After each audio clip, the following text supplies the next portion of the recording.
I am here today to discuss yet another of the Zecharia Sitchin books, Book 5 of the Earth Chronicles. Now, let me say that when it comes to mythology, there's often a series of things going on. Sometimes it is, we don't know, so we're going to make something up. Another time, it could be, this is what beings revealed, and I believe that around the world, it's various jinn had experiences with human beings that they shared information, and the human beings recorded this and tried to transmit it. There are attempts in mythology to give spiritual meaning or purpose to the basic history or things they witnessed in the skies. Now, I would say that you shouldn't make things up, and you should be careful of your accuracy in transmission, but I do think that the ancients did witness things, and in the age of Aries in particular is one of those times that around the world, their time for starting things was in the age of Aries. The Hebrew calendar, Mesoamerican calendars, here's this start point. And another period in particular is the age of Taurus. We're going to start from this point. And who defined these ages? Yes, around 160 BCE, we had the ingress of one of this, towards the point of heliacal rising at the vernal equinox, one of the fish of Pisces. And other texts talked about other things. And obviously the zodiac signs aren't evenly divided. Stonehenge in particular, and I do sort of agree that a lot of the culture stems back to Sumeria, and there's the implication that through language and other things, that China got a lot of its culture, its language, even the characters. Some of the Sumerian characters, also like Chinese, having double meaning, look more Chinese than the old Chinese. Our word for prophet could be from the fact that people believe that Nabu was the son of, the biblical word before we got into the Hebrew and Greek and stuff was the son of Marduk in the mythology. And one thing that we do have to look at also is this idea that if we didn't do it, if we can't figure out how they did it, it doesn't mean it didn't happen. And yes, I would say that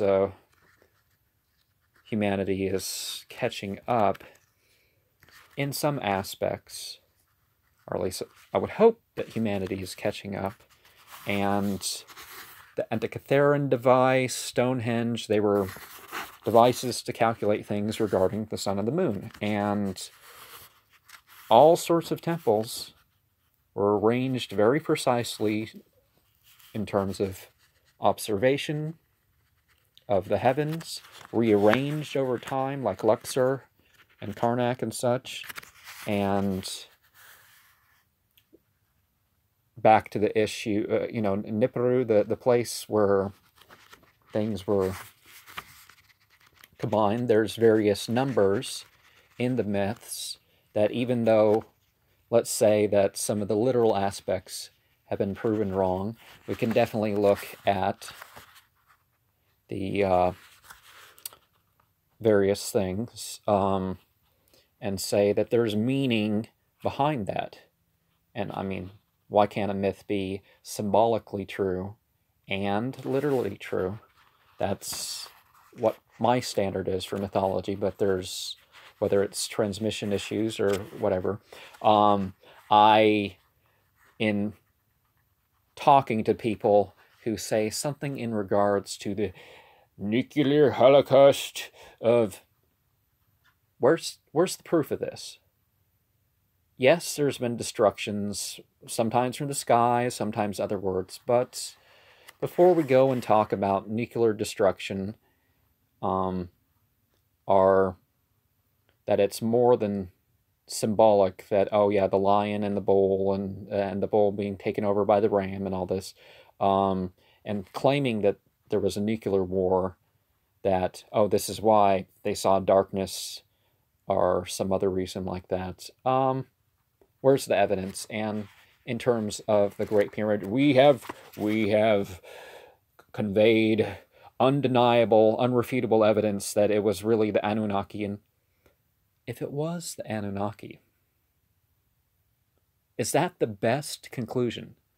And investigate your beliefs. Can you have faith in it? Is it the more reasonable thing? And there's really two explanations, a spiritual and a physical beings telling us certain things. And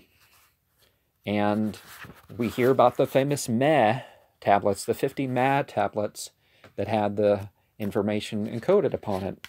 And why does it have to be a particular priest? It may be part of rather than the information being open to everybody. In the Bible, we have the Kahin. In Arabic, they spoke about that too. And it's like, why does somebody have to control the access? None of this information was to the point of, we had a, and the 50 tablets, I believe they're a spiritual thing.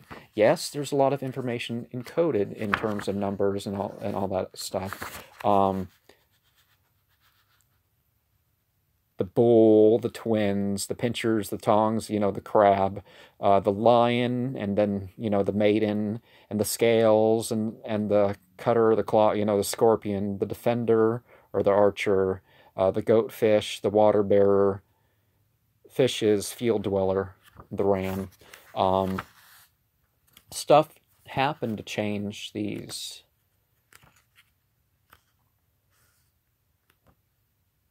the culture from one area to the next. And they've either witnessed something, or like I said before, it's no law. At first it was thought, well, white people discovered America. Then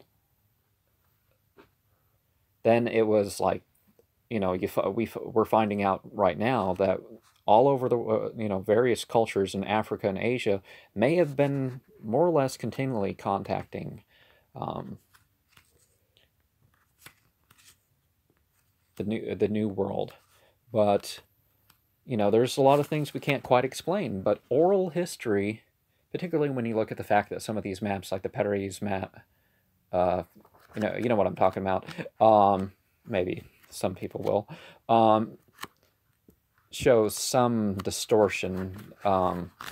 Some of the depictions are very accurate of Antarctica in terms of what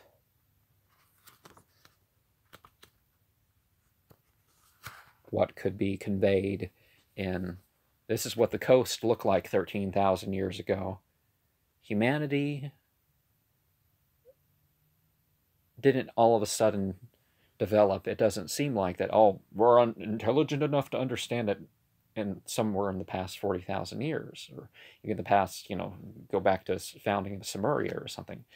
Civilization, as we can define civilization, goes back a couple million years in North Africa. So humanity's not quite stupid. It just didn't need to do stuff. Why are we doing things that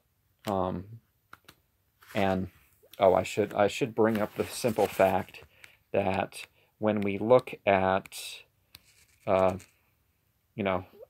of the the Marduk myth of how the planets were formed, that could be rather true. that we had, you know, there's, if Marduk is Nibiru, and Nibiru is, you know, encircles other planets, it could be a completely planetary myth. Nurnutu is Marduk of the Hoe, Nirgal, Marduk of the attack, Zababa is Marduk of the hand-to-hand combat, Enlil, Marduk of lordship and council, Nabeum, Marduk of the members of counting, Sin, Marduk of the illuminator of the night, Shamash, Marduk of justice, Adad, Marduk of the reigns, and again, I'm going to criticize this, the atmosphere. They needed a gold to restore their atmosphere. Okay. Why don't you just bring up the force field sort of thing on Star Trek if this is true? But, you know, those sorts of mythologies don't quite make sense. But the question is, again, are they talking about something that happened with spiritual beings? Are they projecting spiritual beings upon the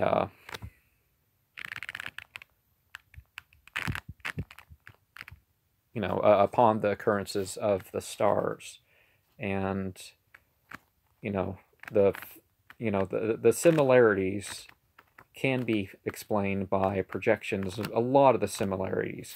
And you know, one of the secrets was that the tilt of the Earth every 700 years or something, it kind of, or what, 7,000 years, yeah, it tilts a degree. So that's